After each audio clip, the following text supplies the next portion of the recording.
정밀의료 2.0 시대와 데이터 사이언스에 대해서 말씀드리려고 합니다. 오늘은 정밀의료 데이터에는 어떤 종류가 있고 이런 것들이 어떤 중요성이 있으며 또 미국에서는 정밀의료 데이터를 어떻게 수집하고 활용하는지 또 우리나라의 현황에 대해서 잠깐 살펴보고자 합니다. 여기 보시다시피 정밀의료 데이터는 MRI를 찍은 영상도 있을 수 있고 혈압 체크한 혈압 수치, 엑스레이 필름, 그 다음에 또 이 환자가 쭉 치료를 받아왔던 환자의 기왕력이라고 그러죠. 그 임상 경과, 또 과거에 이식을 받았다면 과거에 이식받았던 과거력, 뭐 이런 것들이 있습니다. 그 다음에 2012년 이후에 이제 환자가 또 검사했었던 유전자 검사, 혈액 검사 결과도 있을 수 있고, 또 2017년 이후에는 또 다른 운동량 측정이라든지 이런 것들이 있을 수 있습니다. 그러니까 시간이 경과함에 따라서 쭉쭉쭉쭉 축적되는 개인의 임상 경과 기록, 그 다음에 혈압의 활력 징후의 수치, 혈액 검사를 통한 결과와 유전자 검사 결과, 영상 결과, 이러한 우리가 임상 진료 현장에서 흔히 접할 수 있는 모든 기록들이 축적되는 그것이 바로 정밀의료 데이터라고 얘기를 할 수 있습니다. 좀 더 세분해서 얘기를 하면 과거에는 우리가 종이로 썼지만은 컴퓨터로 기록되는 EMR이라고 그러죠. 전자 의무 기록, 영상 데이터, 혈액 검사 데이터, 오믹스, 유전체 데이터.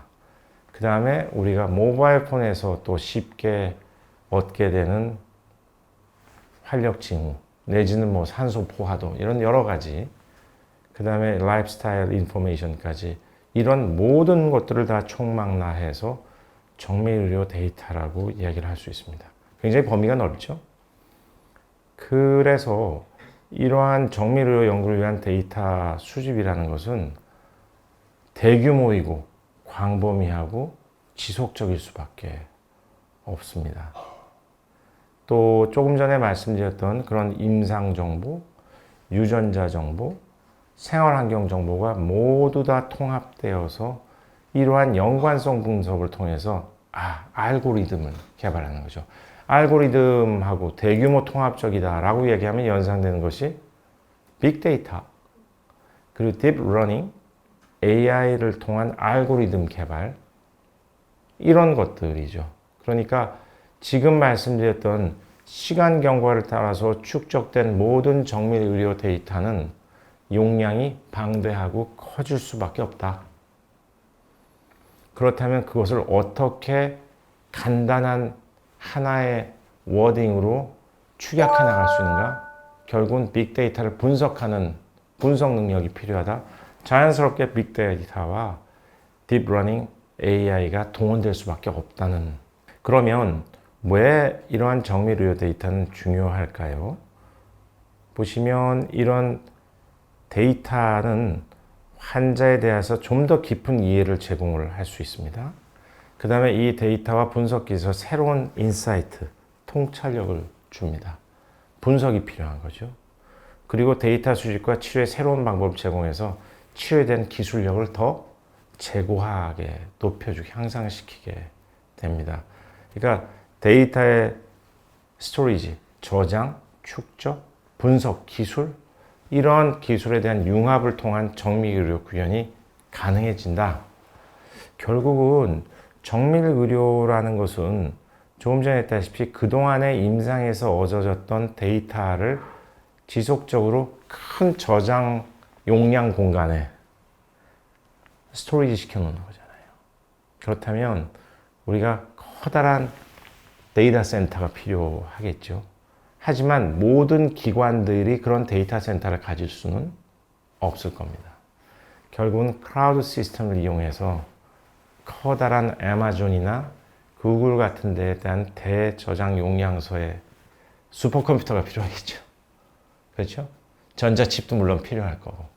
여러분들 잘 아시다시피 슈퍼컴퓨터가 있는 그런 데이터 저장 용소는 대부분 다 바닷가에 연해 있다고 합니다.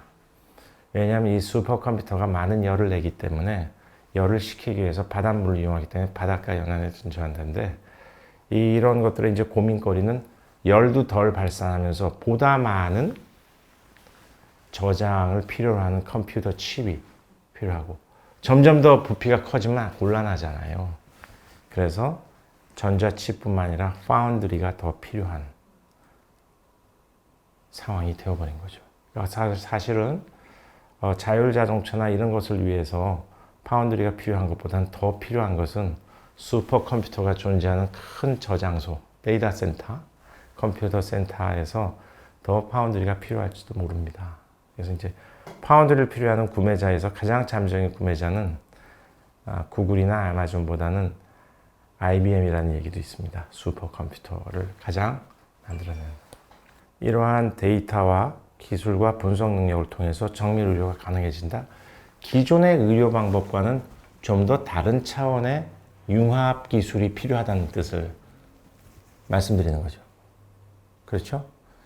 기존에 의사나 진료자의 머리로서 했었던 작은 용량의 지식이 훨씬 더 큰 용량의 지식의 종합체로 등장하게 되면서 분석 기술이나 컴퓨터 엔지니어링이 필요하게 됐고 데이터 사이언티스트가 필요하게 되었다는 얘기입니다. 그러면 이런 중요성은 또 뭐냐? 데이터나 기술 분석에서 파생된 인사이트를 가지고 정밀의료의 생태계가 구축됩니다. 다시 말씀드려서 현재 그러면 우리나라의 의료는 정밀의료라고 이야기할 수 있을까? 정확하게 얘기하면 정밀의료의 걸음마를 띄어서 진행해 가고 있는 초기 단계, 진행형 단계라고 생각합니다. 왜 성숙한 단계가 아직 아닙니까? 라고 얘기하면 거기에 대한 대답은 아직까지 우리나라는 진정한 정밀의료의 생태계 구축이 되지 않았다라고 이야기를 할 수밖에 없습니다. 여기 보시면 이 질병에 더 좋은 인사이트, 깊은 인사이트, 효율적인 임상연구, 치료 결정, 이것이 현재 가능하지만 이런 것을 통해서 기술과 진화된 분석이 개입되면서 빠르고 정확한 진단, 맞춤 진료, 최적화 치료에 대한 접근, 이렇게 되게 되지 않습니까? 그런데 우리가 이런 것들을 봤을 때 정밀의료의 생태계라는 것은 무엇이냐? 어렵지 않습니다. 정밀의료를 둘러싸고 이루어지고 있는 이해 당사자들을 생각하면 되는 거죠. 이해 당사자는 어떤 이해 당사자가 있을까요? 보시면 진단을 해야 되고 맞춤 진료를 해야 되는 당연히 의사가 필요할 겁니다. 또 그런 약을 공급해주는 제약회사도 필요할 거고요. 그 다음에 진단 기술을 엮어주는 진단 전문 회사가 있을 수 있을 것 같아요. 그 다음에 센트럴 랩을 이용한다면 우리나라에서도 녹십자의공 같은, 그렇죠? 이러한 센트럴 랩도 하나의 이해 당사자. 그리고 또 제일 중요한 거는 규제기관이죠. 규제기관이 여기 개입되지 않고선 생태계가 구축될 수 있겠습니까? 규제기관이라 하면 질병관리본부, 식약처, 보건복지부, 심사평가원, 프라이빗 인슈런스, 사보험 회사들이 될 수 있겠죠. 페이어의 역할을 하지 않습니까? 당연히 환자도 그럴 것이고요. 진단 기술을 가진 딘단 바이오벤처 회사, 또 신약 개발한 회사, 왜? 여기 빠르고 효율적인 임상 연구가 되어 있습니다. 그 다음에 아까 얘기했다시피 이러한 데이터들을 분석해주고 저장해주는 데이터 사이언티스트, 그 다음에 컴퓨터 엔지니어링, 이러한 부분들의 사람들도 다 여기에 포함되는 생태군에 속한다고 생각합니다. 그렇다면 우리가 다른 말로 하면 정밀의료의 생태계 구축이 되려면 어떠한 요소가 필요할까요? 저는 크게 나눠서 세 가지 요소로 얘기를 할 수 있을 것 같습니다. 하나는 인적 자원, Human Resources Facility다. 거기에 맞는 인재들이 다 분포가 되어 있어야 가능한. 과연 아직은 우리가 정밀의료에 대한 그런 인재들이 충분히 요소요소에 다 배치되어 있다고 생각하나? 그렇지는 않지 않습니까? 대통령께서 이 컴퓨터 전자 분야의 발전을 위해서 교육인적자원부 장관은 어떤 수단도 다 강구해야 된다. 그 얘기는 이러한 세계적인 경쟁력을 계속 유지시키고 초격차를 유지하기 위해서는 전문적인 인력에 대한 교육과 훈련 배출이 필요하다. 왜 그것을 교육인적 자원부 장관한테 이야기했을까? 전문 학과를 개설해야 된다. 또는 좀 더 구체적으로는 그러한 전자업체가 필요로 하는 인재를 배출할 수 있는 특성화된 대학원과 커리큘럼을 마련하는데 교육인적부 장관이 규제를 풀어야 된다라는 얘기로 되지 않겠습니까? 바이오 산업도 마찬가지라고 얘기를 할 수 있겠죠. 두 번째 요소는 레귤레이션, 규제 요소인데 규제의 관점에서 본다면 규제는 어떤 기관에서 하는가? 아시다시피 보험회사라든지 질병관리청이죠. 그 다음에 식약처가 되지 않습니까?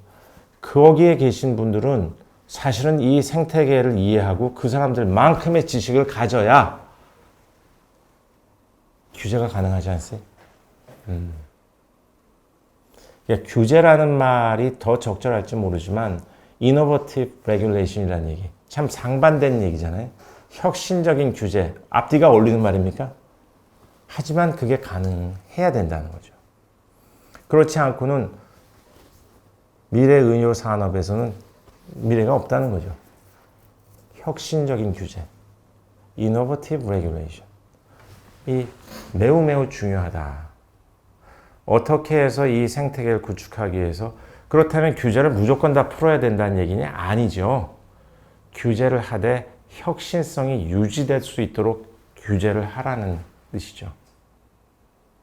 이런 것들을 위해서 실질적으로는 Medical Excellence of Oncology라고 해서 2015년에 이미 미국 FDA는 항암제에 있어서의 혁신성을 가지기 위해서 FDA 산하에 특수한 파트를 만든 겁니다.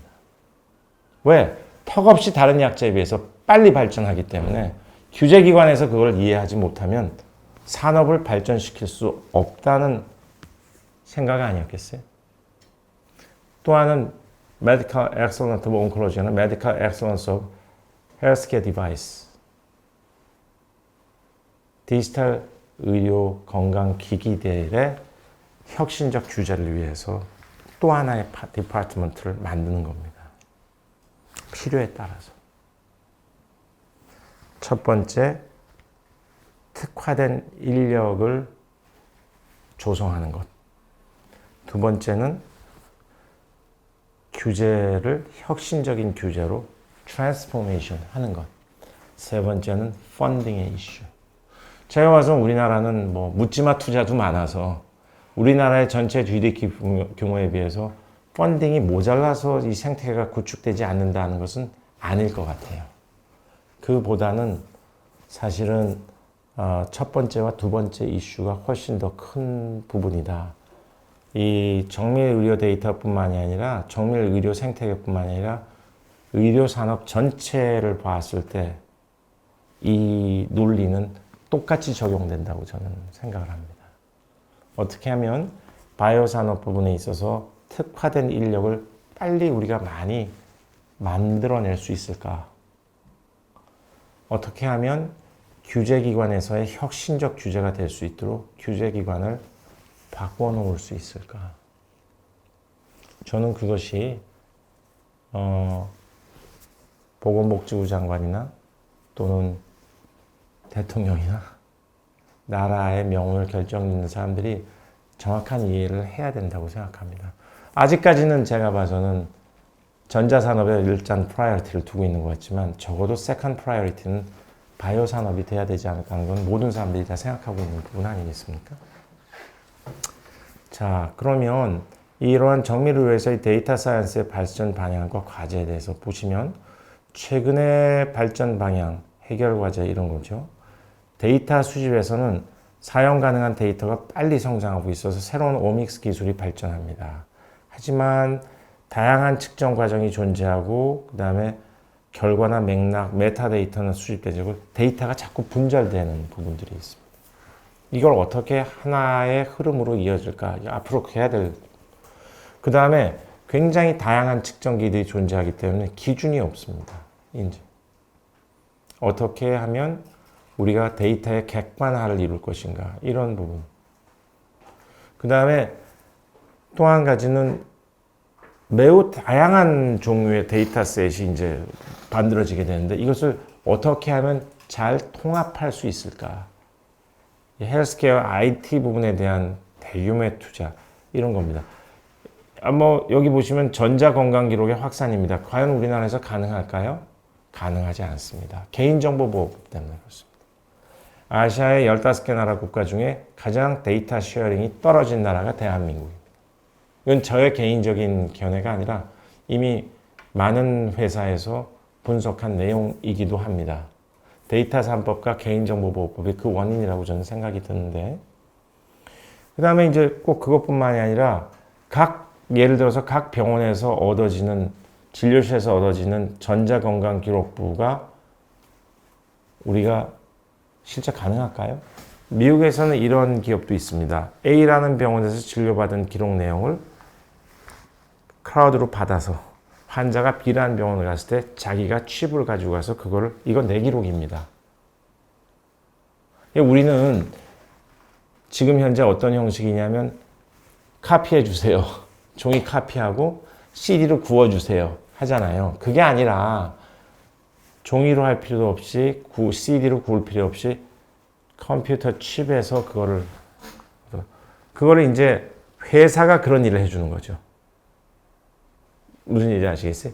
A라는 병원에서 진료를 해서 환자의 요구가 있을 때는 이 회사가 환자를 대신해서 데이터를 내려받고, 나 B라는 병원에 가고 싶습니다. 그러면 다시 내려받은 데이터를 환자한테 주어서 환자가 USB만 가지고 가서 진료받을 수 있게끔. 가능하잖아요. 현실적으로 우리나라에서 기술이 부족해서 못할 거는 없을 거라고 생각합니다. 데이터셋이 종종이 아니라 상호 전혀 교류가 되지 않는다. 통합된 데이터가 부족하다. 이런 거죠. 그러면 규제가 풀린다고 해서 그러면 각 병원에서 그런 데이터가 쉽게 나올 수 있을까? 아닐 거라고 저는 생각합니다. 왜냐하면 병원에서 생성된 의료 정보는 그 주체에 대한 유권 해석이 아직 명확하지 않습니다. 환자는 내 건데. 아니 무슨 소리야? 병원 안에서 진료의 기록도 있는데 병원 건데 내 구역에서 이루어진 건데. 그렇죠? 아니야. 보험급여를 받아서 진료된 거잖아. 보험공단이나 심사평가원이 소유를 주장할 수도 있겠죠? 아니야. 이거는 우리 의료인이 다 차팅을 한 거니까 우리 거야. 우리 과의 거야. 이런 부분에 대해서는 사회적으로 논의가 된 바가 없죠. 논의가 되어질 이유도 없고. 왜냐하면 규제 자체로 인해서 그런 논의를 할 필요가 없었으니까. 하지만 가정을 떠나서 만약 법으로 규제가 완화가 돼서 이런 것들이 가능하다고 하면 이해 당사자들이 다 권리를 주장할 것이다. 여기에 대해서는 아마 이해 당사자 간에 충분한 컨센서스가 필요하지 않을까. 우리는 이걸 산업에 이용하려는 회사들이 많습니다. 카카오도 그렇고 뭐 네이버도 그렇고 잘 아시지 않겠어요? 근데 이제 그런 회사들은 충분히 자금을 투입해서 익명화된 데이터를 필요로 하겠지만 과연 이런 부분에 대해서는 현재 우리는 임상 연구라는 차원에서 이루어질 뿐이지 이것이 제도화돼서 상용화될 경우에는 과연 이 부분에 대해서는 결국은 이해 당사자 간의 컨센서스가 이루어지고 일정 비분에 대해서는 기술료의 지불이 저는 필요하다라고 생각을 합니다. 조금 더 섣부른 얘기일지 모르지만 이제 실질적으로 최근에 보면 뭐 루나라는 회사도 있잖아요.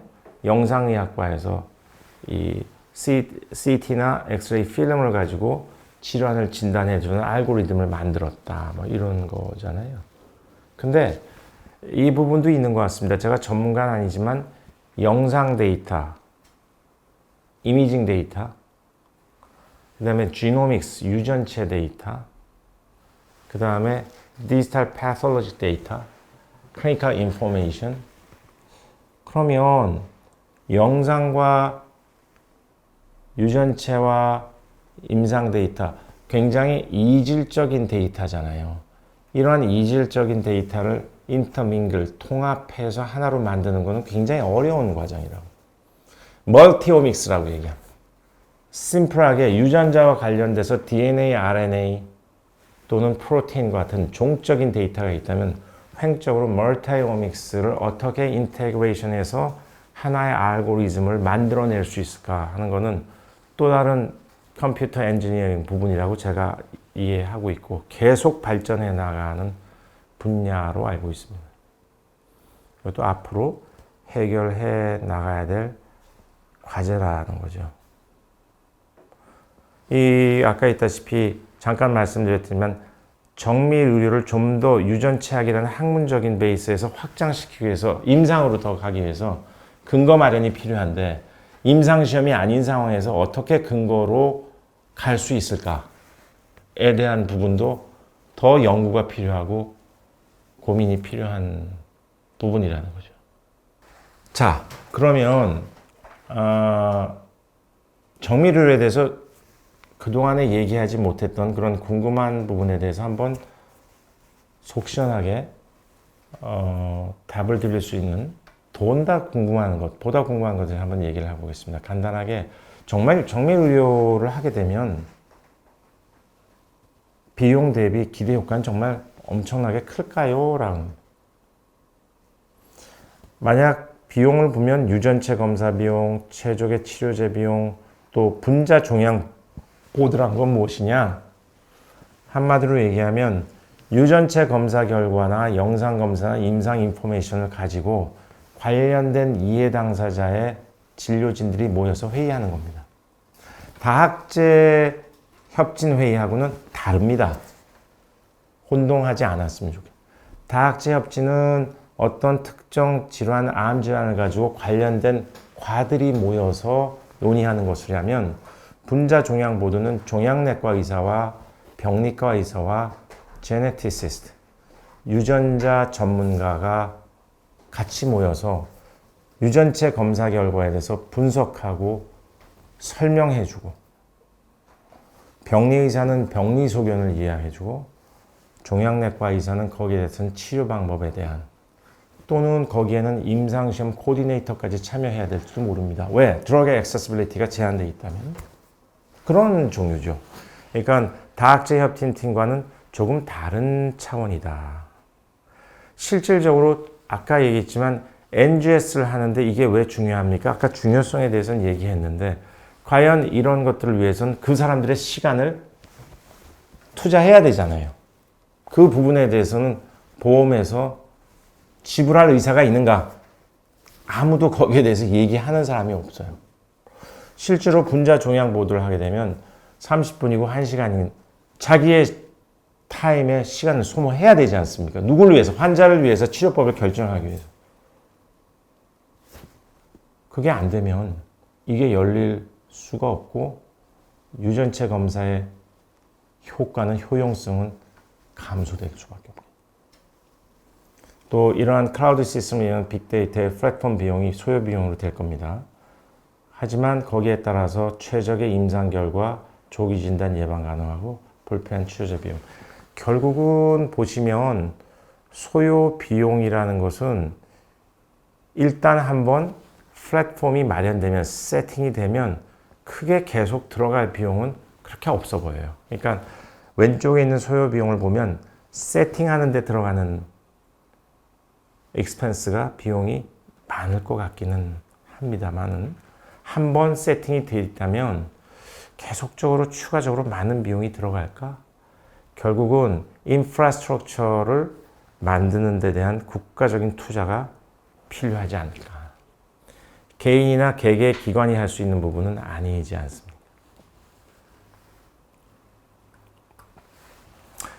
자, 정밀의료엔 윤리적인 문제가 있다라는 지적도 있습니다. 여기 보시면 100만 명 정도의 유전정보의 의료기를 수집 중인 미국의 국민보건 서비스 통해서 유사한 데이터를 수집 중인 영국에는 굉장히 과도한 개인정보가 모여지는 거 아니냐 해서 이제 윤리적인 정보가 이슈가 제기가 되는데 사실은 익명성과 프라이버시를 완벽하게 보장할 수 없다. 또는 수집된 유저 정보를 재식별이 얼마든지 가능하다 하는 게 사실은 우리나라의 시민단체의 반대 이유이기도 합니다.